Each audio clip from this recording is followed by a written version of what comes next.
मेरे नाम है गुलाम मोहम्मद। ये नाम सुख है। मेरी 1991 में मैं इधर खरपच में आया है। अभी 2024 गुजर रहा है।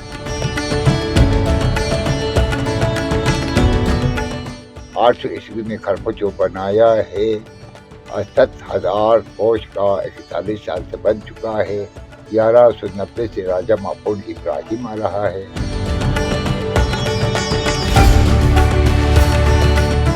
इसके बाद असा सिंह, सिख सिंह, ब्रफ सिंह, गोताचो सिंह, 1300 से मुसलमान मुकम्मल हुआ है। 1400 में राजा बुहा है। 1500 में शेर अली खान अंचन है। 1600 में अहमद खान है। 1700 में दौलत नसीर है। 1840 तक अहमद शाह महमूद। खरपच जो बनाया है दिफा के लिए बनाया है, वो बेचने के लिए नहीं बनाया।